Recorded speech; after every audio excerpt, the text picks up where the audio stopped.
여러분들의 넘치기를 주의 이름으로 축원합니다. 이제 오늘부터 시작해서 토요일까지 우리가 고난 주간으로 지키게 되겠습니다. 지난 주간에 제가 종려 주일에 관한 말씀을 드렸습니다. 왕으로 오신 예수님을 환영하는 백성들의 그 모습, 이어서 예루살렘에 들어가시면서 예수님께서 고난당하시는 이러한 모습을 말씀을 통해서 여러분들이 보게 됩니다. 주님이 고난당하신 한 주간의 그 모습을 우리가 생각하면서 예수 그리스도를 닮기 위하여 고난에 동참하는 주간이 바로 고난 주간의 일입니다. 그래서 이 고난 주간을 통해서 우리는 첫째, 주님이 어떻게 고난 주간에 하셨는가를 보시면서 여러분들이 예수 그리스도의 그 모습을 닮아가고자 하는 결단과 은혜가 있어야 됩니다. 두 번째는 고난주간이 지난 다음에 부활주일, 생명을 주시고 우리에게 소망을 주신 기쁨과 은혜의 그 시간이 부활주일인데, 부활주일을 차분하게 준비하는 그러한 두 가지 일을 하는 주간이 고난주간에 우리가 해야 할 일입니다. 그러면 사람들은 다 개성이 있고 자기의 생각이 있어가지고 나름대로의 생각을 가지고 모든 일을 처리해 나갑니다.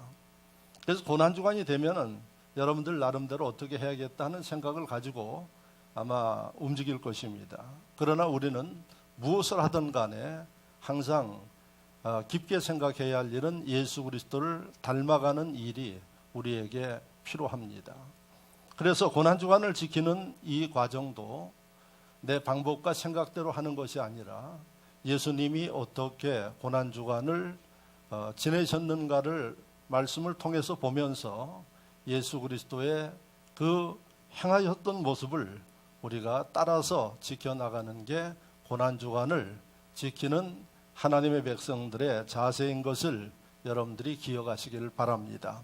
그래서 저는 오늘 본문을 통해서 예수님의 고난주간의 모습을 살펴보고 우리가 따라 나가는 그러한 지혜로운 분들이 되기를 원합니다. 그래서 요한복음 16장의 오늘 이 본문의 말씀은 우리가 수요 예배 때마다 이 말씀을 강해하고 있습니다. 그래서 공교롭게도 지난주 수요일 날 요한복음 16장의 전반부의 말씀을 강해해서 말씀을 드렸습니다. 그런데 오늘 고난주간에 요한복음 16장 31절에서 33절 말씀을 보게 되었는데, 요한복음 16장의 전반적인 내용은 앞부분은 예수님께서 십자가 지시기 전에 제자들에게 당부하는 교훈의 말씀입니다. 앞으로 있게 될 일들에 대해서 제자들에게 미리 일러주고, 그런 일들이 있어도 당황하지 말고 예수님이 가르쳐 주신 말씀을 따라서 차분하게 준비하는 사람이 제자들이 되어라. 그래서 요한복음 16장 1절부터의 주님이 이 교훈, 가르침이 시작됩니다. 첫 번째 가르침은 뭔고 하니, 너희가 핍박을 받아서 실족할 수 있기 때문에 이것을 알고 대비하는 사람들이 되어라. 예수님이 함께 하실 때는 예수님이 직접적으로 어려움이 있으면 그들을 지켜주고 또 문제도 풀어주시고 또 여러 가지 일들을 주님이 솔선해서 다 해결해 주셨습니다. 그러나 예수님이 고난당하시고 하늘로 올라가시면 스스로 그들은 해결해야 되는 것입니다. 그 중에 제일 문제가 뭔고 하니, 믿지 않는 세상이 예수 그리스도의 제자들을 핍박한다는 사실입니다. 사람들은 이 핍박을 받으면 당황하게 되고 그 다음에 둘 중에 하나입니다. 진실한 하나님의 백성들은 핍박을 견디면서 승리하지만, 그러나 많은 심령들이 핍박에 좌절하게 됩니다. 그래서 실족하게 되는데, 실족이라는 얘기는 주님을 떠난다는 얘기입니다. 그래서 요한복음 16장 1절 2절 말씀을 보면 예수님이 너희가 실족할 수 있다, 실족할 수 있는 이유가 뭔고 하니, 세상이 너희를 미워하고 핍박하기 때문에 이것에 대해서 마음의 준비를 하도록 하라. 이게 예수님의 가르침입니다. 이 말씀을 주시고 주님이 두 번째 요한복음 16장에서 가르쳐준 말씀은 그러나 걱정하지 말아라. 내가 하늘로 올라가지만 성령께서 너희를 도와주시기 때문에 너희는 걱정하지 말고 성령을 의지해서 핍박과 환난을 이기는 지혜로운 사람들이 되어라. 이런 말씀을 16장 이 앞부분에서 예수님이 제자들에게 당부하셨습니다. 이렇게 예수님이 말씀을 하시고 나니까 제자들이 그제서야 예수님이 하나님의 아들이신 것을 고백합니다. 그래서 여러분들이 오늘 읽지는 않았는데 30절 말씀을 보면 우리가 지금에야 주께서 모든 것을 아시고 또 사람의 물음을 기다리지 않는 줄 아나이다. 이로써 하나님께로부터 나오심을 우리가 믿사옵나이다.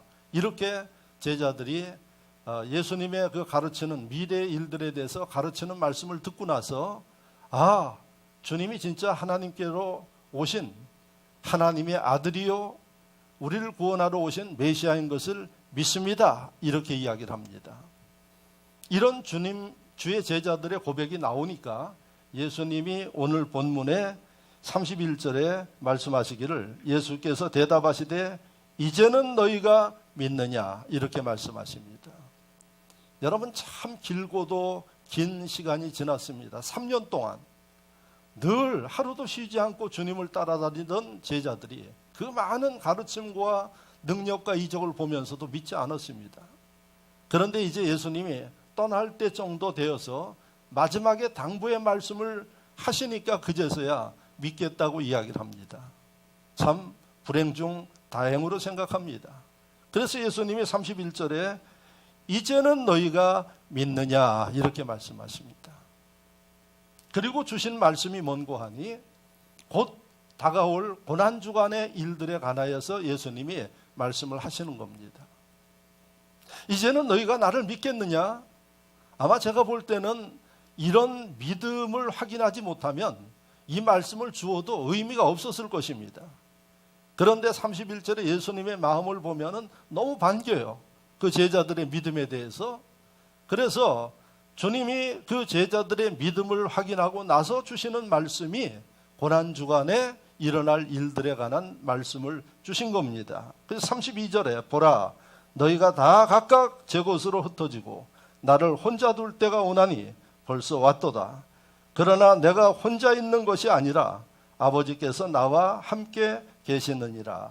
이 말씀의 의미가 뭡니까? 이제 머지않아서 예루살렘에 들어가면 내가 십자가의 고난을 감당하기 위해서 고난이 시작되어지는데 시작되어진과 동시에 나를 지금 따르는 너희들이 한 사람도 남지 않고 뿔뿔이 다 흩어질 것이다. 각자 제가 길을 갈 것이다. 그래서 나 혼자 그 고난의 길을 걸어가실 것을 예수님이 제자들에게 예언적으로 말씀하시는 겁니다. 그리고 주님이 말씀하시기를 그러나 걱정하지 말아라. 너희가 다 떠나도 하나님께서 아버지께서 나와 함께 계시느니라.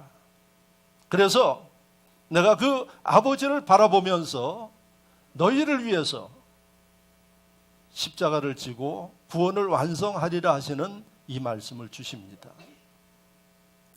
제자들에게 주님이 이 말씀을 하신 것은 미리 알아듣고 귀 있는 심령은 예수 그리스도의 말씀을 이해하고 준비하고 떠나는 게 아니라 그 십자가를 지는 주님을 위해서 협력해주고 기도해주는 이런 인물들이 될 것을 주님은 바라면서 이 말씀을 주신 것입니다.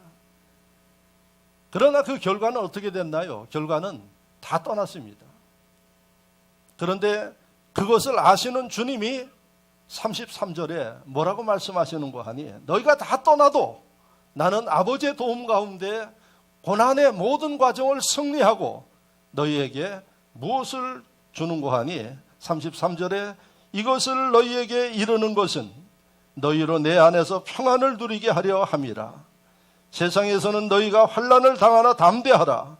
내가 세상을 이기었노라. 과연 예수님이십니다. 그 좋은 시절에는 따라다니면서 뭔가 얻으려고 따라다니던 사람들이 예수님이 고난당하기 시작하니까 그때는 다 떠난다는 겁니다. 그래서 누구도 도와줄 사람이 없습니다. 오직 아버지 한 분만이, 예수님이 그 고난의 길을 이길 수 있도록 성령으로 도와주시는 예수님. 아마 예수님이 사람의 본성만 가지고 있었으면 33절의 말씀 같은 말씀을 안 주셨을 거예요. 그렇게 배신하고 그렇게 자기 생각을 하며 이기주의적인 그 심령들을 향해서 무슨 좋은 것을 주려고 하겠습니까? 그러나 예수님은 여러분 하나님의 아들로서 우리를 구원하러 오신 메시아이기 때문에 그 고통과 수모를 당하면서도 마지막까지 우리를 위하는 말씀을 여러분들이 볼 수 있는 게 33절입니다. 내가 이러한 과정을 겪을 때 너희는 떠나지만 나는 너희를 위해서 평안을 주려고 하노라. 그리고 내가 그 고난을 이기면서 구원의 완성을 이루는 것은 그것을 믿고 따르는 심령들은 앞으로 세상에 이런 환난과 고난을 당하지만은 실패하는 게 아니라 너희도 세상을 이길 수 있는 인물들로 만들기 위해서 주님이 이 과정을 다 거쳐 승리하고 너희들에게 이것을 보여주는 거다 하는 게 오늘 본문의 말씀입니다. 자, 오늘 예수님의 이 가르침과 또 사복음서 마태, 마가, 누가, 요한복음에 마태, 마가, 누가, 요한복음에 기록되어 있는 예수님의 마지막 고난의 행적을 보면서 고난주간에 주님이 어떤 모습을 우리에게 보여주시는가를 생각하면서 지혜로운 성도들 그 주님을 고난주간 한 주간에 본받고 따르는, 행하는 이런 지혜와 은혜가 있기를 축원합니다. 그럴 때 아마 주님은 다 떠날 심령들을 위하여서도 평강을 말씀하시고 그 다음에 세상을 이길 수 있는 힘을 주신다 그러는데 저와 여러분들은 그 주님을 떠나는 게 아니라 주님의 뒤를 제자로서 따르겠습니다 하고 고난주간에 여러분들이 주님 원하시는 뜻대로 움직여 나간다 그러면 능력과 기적이 고난주간을 통해서 일어날 것을 믿으시기를 축원합니다. 축원합니다. 자, 그러면 오늘 본문을 중심으로 해서 사복음서 안에 기록되어 있는 고난주간에 주님이 우리에게 보이신 모습은 어떤 모습이고 그 모습을 우리는 마음에 기억하면서 지켜나가야 할 줄로 압니다. 그 첫째, 오늘 본문을 보면은 주님이 외로우셨음을 말씀하고 있습니다. 앞으로 일어날 일에 대한 말씀이니까 외로우실 것을 주님이 말씀하셨습니다. 그래서 보라, 너희가 다 각각 제 곳으로 흩어지고 나를 혼자 둘 때가 오나니 벌써 왔도다. 고난주간에 이런 일들이 일어난다는 겁니다. 여러분, 예수님이 이 말씀을 하시고 나서 예루살렘에 들어가셔서 바로 체포돼서 예루살렘에 가야바, 유대인들을 신문하는 가야바 법정에 예수님이 끌려가십니다. 그때 어떤 일이 벌어졌는가 하니 이 말씀처럼 예수님의 12제자도 다 주님을 떠났습니다. 주님 가시는 그 길을 끝까지 쫓은 사람이 없어요. 그리고 쫓되 베드로만 먼 발치에서 의심받지 않을 만한, 오해받지 않을 만한 거리에서 예수님을 보고 있었어요. 나머지는 다 어디 있었느냐? 오늘 요한복음 16장에도 제자들을 비롯해서 많은 사람들이 예수 그리스도를 따랐어요. 그분의 능력을 보고 가르침을 들으면서 그분이 공급하시는 은혜와 모든 것들을 취했던 사람들이 주님을 따랐던 것입니다. 그런데 여러분, 주님이 붙잡혀서 가야바 법정에 끌려가서 재판받는 그 순간부터 이 모든 사람들은 썰물같이 다 떠나버렸습니다. 그리고 예수님 혼자만 남으셨습니다. 그리고 여러분, 수많은 사람들이 정죄하는 소리를 들으면서 예수님이 심판받는 이런 모습을 우리는 말씀을 통해서 확인할 수가 있습니다. 여러분, 첫 번째는 그 따르던 심령들이 다 흩어지는 이 모습을 보시면서 예수님 아마 그 마음에 외로움이 대단했을 것입니다. 두 번째는 여러분들이 마태복음 26장 말씀을 보면 예수님의 수제자 베드로에 대한 말씀이 기록되어 있습니다. 베드로가 누굽니까? 예수님이 무슨 일을 하면 제일 먼저 뽑는 첫 번째 신뢰했던 제자예요. 그런데 이 베드로가 그래도 예수님에 대한 그 정이 있어서 가까이 가지 못하고 가야바 법정 먼 곳에서 예수님 신문 받으시고 수모당하시는 이 모습을 구경하고 있었어요. 마태복음 26장에 보니까 여러분 거기에 있던 여종이 베드로를 알아보고 외치기를 이 사람도 나사렛 예수와 한패라고 이야기를 합니다. 그때 베드로는 예수님을 부인합니다. 모른다고 부인합니다. 그리고 예수님의 예언처럼 3번이나 철저하게 부인합니다. 여러분 이런 베드로의 모습을 마태복음 26장 말씀에는 기록하고 있습니다. 예수님이 이런 베드로를 모르시는 게 아니라 알고 있었습니다. 그래서 베드로에게도 미리 이야기를 했어요. 주는 나의 그리스도시요 하나님의 아들입니다. 이러한 멋진 신앙 고백하는 베드로를 향하여서 말씀하시기를 네가 나중에 나를 다 굴기 전 3번씩이나 부인할 것이다. 이런 예언의 말씀을 베드로에게 주셨어요. 그래서 여러분 이 예언의 말씀을 들은 베드로가 예수님의 말씀처럼 나중에 철저하게 주님을 3번 부인했습니다. 그게 마태복음 26장에 있습니다. 있었던 사람도 다 떠났어요. 떠나는 것으로 끝난 게 아니라 떠난 심령들이 예수님에 대해서 배신하는 이런 모습을 성경은 우리에게 증거합니다. 이게 누구의 모습일까요? 이게 오늘의 신앙인들의 모습입니다. 그래서 이 고난주간에 이런 모습들을 보면서 귀 있고 은혜 있는 심령들은 이제 이런 하나님의 백성들의 행태를 해서는 안 된다는 것을 우리에게 일러주는 게 오늘 이 말씀의 핵심인 것을 기억하시기를 바랍니다.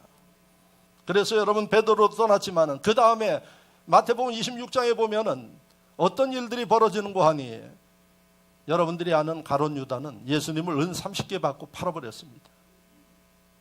그래서 예수님 마지막에 고난주간 이 과정 속에서 철저하게 사람들로 인해서 고통을 당합니다.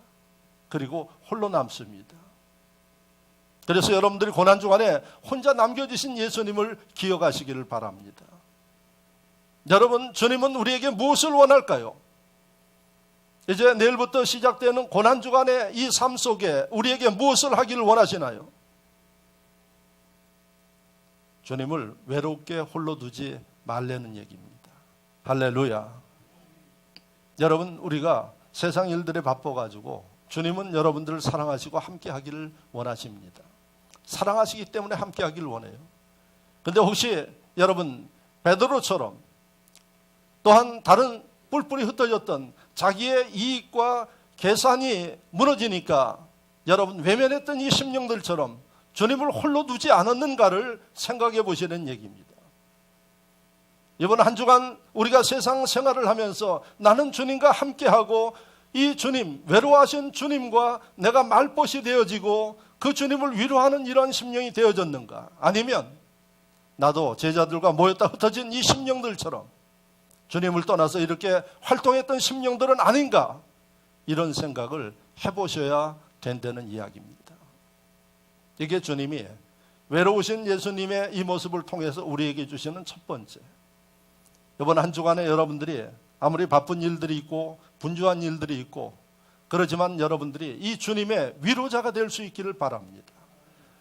외로워하신 주님의 여러분들이 친구가 될 수 있기를 주의 이름으로 축원합니다. 그것은 참여입니다. 주님이 원하시는 일들에 참여하는 심령들이 바로 주님의 친구가 되어지고 외로워하시는 주님의 위로자가 되어진다는 사실입니다.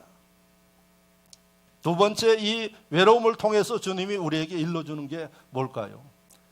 제대로 신앙생활하는 심령들이 느낄 수 있는 감성입니다. 여러분들이 제대로 주님 중심의 제자로서의 신앙생활을 하면 이런 외로움을 여러분들이 느낄 수가 있어요. 왜요? 여러분 그전에 세상에서 만났던 많은 친구들, 술 친구들, 놀러 다니는 친구들 20명들하고 여러분 점점 사고가 맞지를 않아요. 점점 주님의 제자로서의 살아가면 살아갈수록 과거의 모든 것들이 멀어지게 되어 있습니다. 그리고 옛날의 생각을 가지고 모처럼 만나지만은 이게 거리감이 있어요. 그래서 여러분들이 주의를 집중하고 집중할수록 무엇을 느낄 수 있는가 하니 인간적인 외로움을 느낄 수가 있어요. 그것은 여러분, 그것 때문에 여러분들이 어떨 때는 공허한 마음을 가질 수도 있습니다. 그런데 그것은 주님이 가졌던 외로움이고 주의 제자들이 갖는 그러한 특성인 것을 여러분들이 기억하시면서 그 다음부터는 주님이 맺어주시고 주님이 베풀어 주신 그 은혜로 여러분들이 채워나갈 때 여지껏 느끼지 못한 하늘의 소망과 은혜를, 외로움을 여러분들이 극복하면서 주의를 할 수 있다는 사실을 일러주는 게 본문의 말씀입니다. 그럴 때 누가 찾아오시는고 하니 예수님 말씀하셨어요. 아버지께서 나와 함께 하신다고 말씀하셨어요.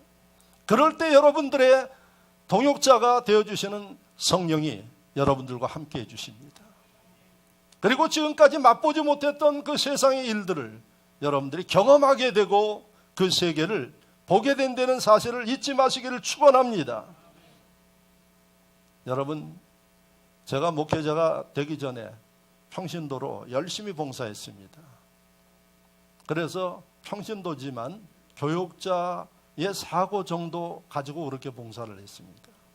그래서 무슨 일을 맡든 그 일을 맡으면은 이 일을 하나님 기뻐하시는 그 목표까지 이르기 위해서 어떨 때는 여러분 생각에서 지워지지 않는 그런 신앙생활을 했습니다. 많은 친구들이 있었고 많은 좋은 친구들이 있고 그러는데 주일에 그렇게 집중하고 몰두하고 이렇게 움직이니까 과거의 그 친구들은 멀어지고 주님 안에서 새로운 친구들과 함께하고 비전을 나누는 그런 과정이 되었습니다. 아마 한 10수년 만에 제가 외국에 있는 친구가 한국에 전화를 해가지고 만나자 그래서 만났습니다. 여러분 늘 가깝게 지냈고 그렇게 했던 친구인데도 만나는 게 참 할 말이 별로 없는 것 같아요. 옛날에는 뭐 그렇게 할 얘기도 많았고 그렇게 했는데 또 한 번은 제가 여러분들에게 이야기를 했지만 우리 교회 여기 준공하고 나서 1년 뒤에 다시 다른 구에서 점검을 합니다. 위법한 게 없는가. 근데 그 과정에 서초구에 있는 그 공무원들이 나와서 점검을 하는데 그때 제가 이야기를 나누는데 그 서초구에 제 고등학교 때 아주 친한 친구가 이 건축을 담당하는 책임자에 있었어요. 그래가지고 이야기를 물어보니까 그 친구가 거기 있고 그래서 아마 한 20년 만에 제가 만났습니다. 내가 바쁘니까 못 가니까 네가 강남에서 이곳까지 와라. 그래서 이 옆에 음식점에 와가지고 둘이 한 20몇 년 만에 식사를 같이 했습니다. 아주 뭐 고등학교 때 친하게 지냈던 친구입니다. 근데 20년 만에 만나가지고 옛날 그 추억을 가지고 이야기를 하는데 왠지 모르게 서먹서먹합니다. 그리고 나서 아마 그 이후에 한 2번 정도 제가 만나고 지금 뭐 저도 바빠서 연락을 못하고 그렇게 하는데 여러분 그런 것을 생각하면은 예수 그리스도의 세상에서부터 외로워지는 그런 것을 느낄 수가 있습니다. 그러나 하나님께서는 하나님의 은혜와 하나님의 백성들의 새로운 비전을 가지고 채워주시기 때문에 그 모든 것들을 잃어버리면서 우리가 죄를 할 수 있다는 사실입니다. 그래서 여러분 고난주간에 하셔야 할 일이 뭔고 하니 이 외로움을 느껴보시길 바랍니다. 내가 예수를 믿는 사람으로 주님을 위해서 이러한 외로움을 느껴본 적이 있느냐 하는 겁니다.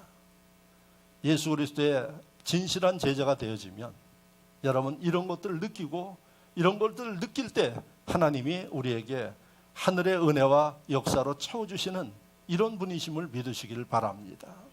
이게 고난주간에 우리가 경험해야 할 첫 번째 일입니다. 두 번째 예수 그리스도의 그 모습을 마태복음 27장 말씀을 보면은 그 모습을 기억하고 있는데 수모와 핍박으로부터 핍박을 당하신 예수님을 우리는 기억하셔야 됩니다.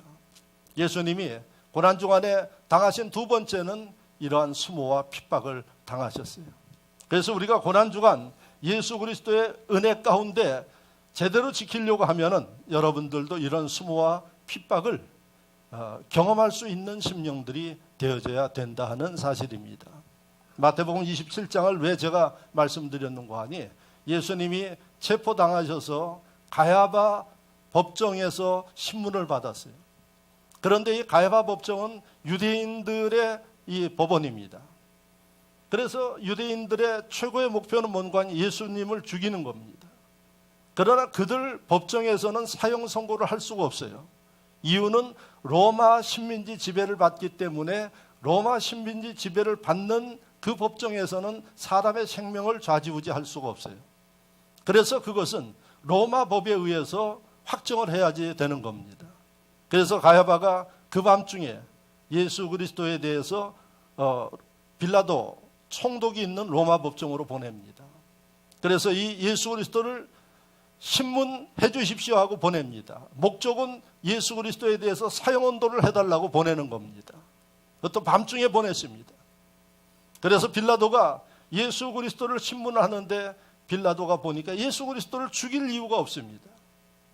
예수 그리스도가 하나님의 도를 전하는 것 외에는 잘못한 게 없습니다. 빌라도가 고민을 합니다. 유대인들은 빗발치듯이 예수를 죽여달라고 사형언도 해달라고 이야기를 합니다.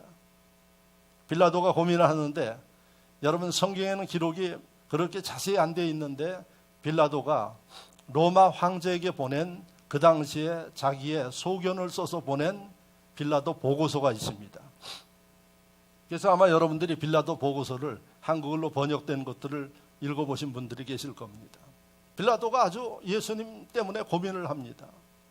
죽여서는 안 되는데 죽여달라고 그러니까 그들의 요구를 거부할 수도 없고 그때 빌라도의 부인이 빌라도에게 이야기를 합니다. 당신은 이 사건에서 빠지는 게 좋겠습니다. 왜냐하면 빌라도 부인이 봐도 예수는 죄가 없는 분이기 때문에 죄 없는 분을 왜 당신이 죽이려고 합니까? 그래서 당신은 빠지는 게 좋겠습니다. 그런데 빌라도가 총독인데 어떻게 빠집니까? 그래서 이 빌라도가 제가 볼 때는 지혜를 짜낸 겁니다. 예수님을 살리기 위해서. 어떤 지혜를 짰는가 하니 여러분 유대인이나 로마나 그 당시에 명절이 되어지면 사면을 해주는 제도가 있어요. 그래서 빌라도가 사면하는 제도를 통해서 예수님을 살려보려고 유대인들에게 제안을 합니다. 예수 그리스도와 그 당시에 성경 오늘 이 마태복음 27장 말씀을 보면 유명한 죄수 바라바, 성경은 유명한 죄수라고 기록됐어요. 왜 유명할까요? 죄수로 유명하면 흉악범입니다. 그래서 흉악범 바라바와 예수 그리스도를 유대인들에게 제안해 놓고 너희가 택하라. 한 사람을 사면해 줄 테니까. 이렇게 바라바가 제시를 했습니다. 빌라도가 제시를 했습니다. 빌라도 생각으로는 정상적인 사람들 같으면 예수를 선택해서 사면할 것으로 생각하고 올렸는데 유대인들이 뭐라고 이야기를 하는 거 아니 죄수 바라바를 선택을 한 겁니다. 그때 빌라도 총독이 마태복음 27장 15절 이하에 이렇게 기록합니다. 어찌 믿냐? 무슨 악한 일을 하였느냐? 예수가 무슨 악한 일을 했느냐? 빌라도가 유대인들에게 이렇게 이야기를 합니다. 그런데 유대인들이 뭐라고 이야기를 하는 거 아니? 그들이 더욱 소리질러 이르되 십자가에 못 박혀야 하겠나이다 이렇게 외칩니다. 그래서 빌라도도 더 이상 예수님을 보호할 수가 없습니다. 이 과정을 예수님이 다 보고 계셨어요. 그 가운데는 주님 먼 발치에서 따랐던 사람들도 있어요. 그런데 그들이 흉악범죄자와 예수 그리스도 가운데 한 사람을 선택하라 그러는데 범죄자를 선택하는 이 모습을 보며 예수님이 얼마나 여러분 수모와 모멸감을 느끼셨겠습니까? 얼마나 그 마음속에 인간에 대한 배신감을 느꼈겠습니까? 이게 고난주간에 예수님이 우리에게 보여주신 모습이라는 것입니다. 또 마태복음 27장 27절에서 31절 말씀을 여러분들이 읽어보시기 바랍니다. 그 말씀을 읽어보면 십자가에 매달기 직전에 서부터 로마 병정들이 예수님을 희롱합니다. 희롱이라는 단어로 성경에 기록되어 있습니다. 거기에 보면 무릎을 꿇리고 희롱하여 이르되 유대인의 왕이여, 이렇게 희롱했습니다. 당신의 말대로 당신이 유대인의 왕입니까? 그런데 이런 수모를 당하고 계십니까? 이겁니다. 예수 그리스도를 조롱하는 이야기죠. 30절 말씀에 침을 뱉고 그 머리를 치고 온갖 희롱을 다하여, 이렇게 기록되어 있어요. 39절 말씀에 예수 그리스도를 십자가에 못 박아놓고 그 밑에서 지나가는 사람들이 예수님을 향해서 이야기를 합니다. 하나님의 아들이거든 십자가에서 능력을 발휘해서 내려오라고 이야기를 합니다. 로마 병정에서부터 십자가에 달려 고통당하는 예수님을 향하여서 지나가는 유대인들의 조롱하는 이 모습들, 이 일이 고난주간에 있었던 일입니다. 그리고 여러분, 마지막에 44장에 예수님이 이제 숨이 끊어지기 직전에 양쪽에 달려있는 강도들이, 마태복음 27장 44절 말씀을 보면 강도들이라고 되어 있어요. 강도가 두 사람이에요, 좌우에. 그러니까 이 말씀에 의하면 두 사람의 강도가 예수님을 향해서 욕을 했더라 기록하고 있습니다. 바라바라에서부터 마지막 예수님이 돌아가시기 전까지 강도들에게 능멸당하는 이런 모습을 여러분, 성경은 우리에게 전하고 있습니다. 이게 고난주간에 예수님이 보이신 모습입니다. 이제 내일부터 시작되는 고난주간에 우리는 어떤 모습으로 주님을 섬기고 그 고난주간에 지내야 되겠습니까? 여러분, 모멸당하시는 이 예수님을 생각하면서 우리는 누구를 향한 일인가를 생각하셔야 합니다. 바로 나를 향한 일입니다. 이것까지는 여러분들이 잘 알아요. 근데 문제가 뭔가, 나를 향한 일이라 그러면 나는 주님을 위해서 무엇을 해야 할 것인가, 이게 중요하다는 얘기입니다. 고난주간에 여러분들이 주님을 위해서 무엇을 해야 할 것인가, 주님의 이 아픔과 어려움에 동참할 수 있는 심령들이 되어져야 된다는 얘기입니다.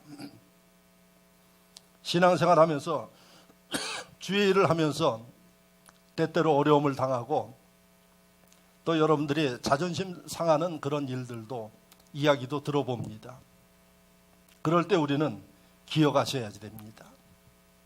모멸당하신 주님, 이 주님을 생각하면서 여러분 같이 맞대응하는 게 아니라 오히려 그들을 불쌍히 여기고 그들을 여러분 주님의 은혜로 감싸려 하는 이런 마음과 자세가 필요함을 여러분들이 기억하시기를 바랍니다. 고난주간을 통하여서 우리가 이런 마음들을 가져야 이게 우리에게 고난주간에 의미가 있다는 사실입니다. 지금까지 내가 신앙생활하면서 이런 일들을 당했을 때 나는 어떻게 했는가를 돌이켜보시기를 바랍니다. 그러면서 이제 2019년도 고난주간에 다시금 결단하셔야 됩니다. 이런 일들을 당한다 할지라도 예수 그리스도처럼 오히려 그들을 긍휼히 여겨서 기도해 줄 수 있는 이런 그리스도인이 되어야겠다 하는 결단의 시간이 금년도 고난주간이 되어져야 할 것입니다. 여러분, 많은 심령들이 이런 일을 당하면 시험에 듭니다. 그리고 여러분, 이런 일을 당하면 상처받았다고 이야기를 합니다. 성도 여러분, 이제는 상처가 아니라 오히려 극복하면서 그 심령들을 하나님의 은혜로 감동시키고 새롭게 하는 이러한 지혜로운 분들이 될 수 있기를 축원합니다. 마지막에 예수님은 십자가를 지셨습니다. 마태복음 27장 이하의 말씀을 보면 예수님이 십자가 지시고 운명하십니다. 그런데 이사야 53장에 이 말씀을 여러분들이 보면은 700년 전에 예수님 오시기 700년 전에 오셨던 이사야 선지자가 53장 6절에 예수님에 대해서 정확하게 표현하고 있습니다. 그가 찔림은 우리의 허물 때문이요 그가 상함은 우리의 죄악 때문이라. 그가 징계를 받음으로 우리는 평화를 누리고 그가 채찍에 맞음으로 우리는 나음을 받았도다. 이렇게 예수님 오시기 전 700년 전에 이사야 선지자는 예수님에 대해서 말씀하십니다. 십자가 지심에 대해서 아주 구체적으로 말씀하고 있습니다. 정리해보면 예수님이 창에 찔림은 저와 여러분들의 허물 때문에 찔린다고 말씀하세요. 그리고 그가 피 흘리심은 우리의 죄 때문에 피를 흘리셨다고 기록하고 있습니다. 징계를 받으심은 우리에게 평화를 주시기 위해서 주님이 징계를 받으셨다고 말씀하십니다. 채찍에 맞으심은 우리를 낫게 하시기 위해서 예수님이 채찍에 맞으셨다고 이사야 선지자는 전하고 있습니다. 돌아와서 마태복음 26장 28절에 예수님이 이렇게 말씀하십니다. 이런 고통을 당하고 십자가를 지시는 목적은 이것은 죄사함을 얻게 하려고 많은 사람을 위하여 흘리는 바 나의 피 곧 언약의 피니라. 많은 사람을 살리고 속죄하기 위해서 예수님은 수모도 당하시고 마지막에 십자가에서 이런 고통을 당하시면서 모든 일을 마무리하시는 예수님의 그 말씀을 우리는 기억해야 할 줄로 믿습니다. 그리고 그 주님은 우리에게 이렇게 말씀하십니다. 마태복음 16장 42절에 누구든지 내 제자가 되려거든 자기를 부인하고 자기 십자가를 지고 나를 따라야 한다고 말씀하십니다. 고난주간에 우리가 해야 할 일은 예수 그리스도의 십자가를 지는 분들이 되셔야 되는 겁니다. 십자가는 뭘까요?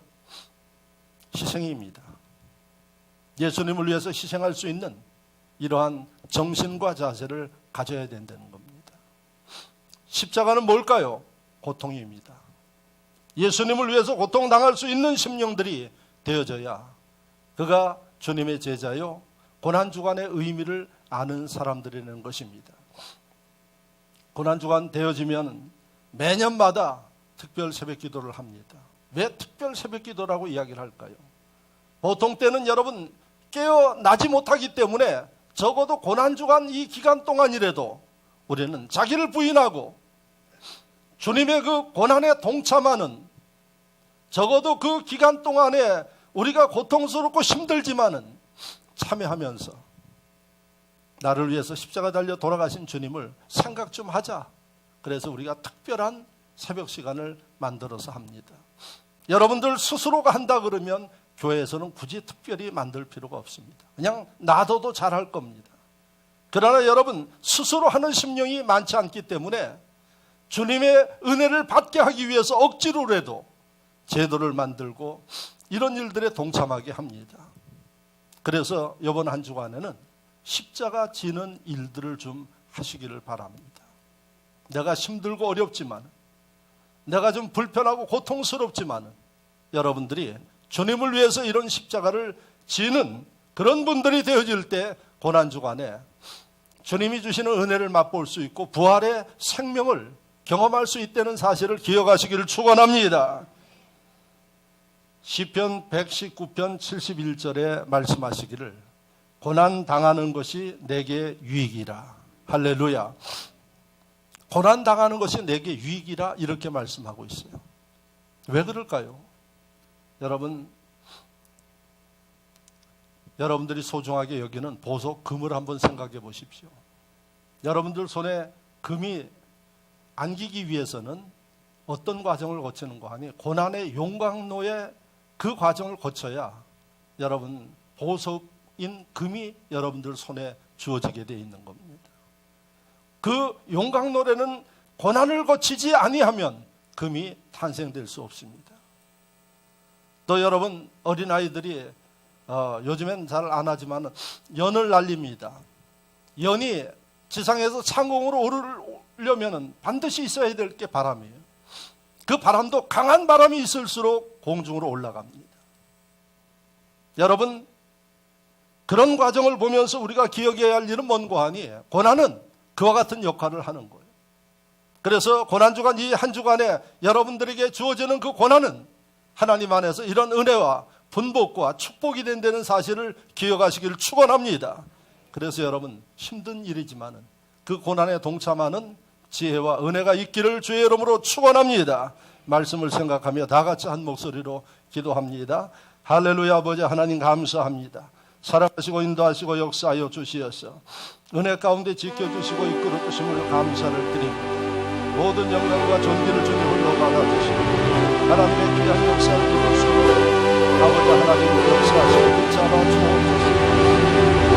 주여 역사하시고 붙잡아 주시기를 아버지 하나님 앞에 간절히 기도하고 원합니다. 도우신 아버지 하나님 함께하여 주시고 주님 역사하여 주시고 주님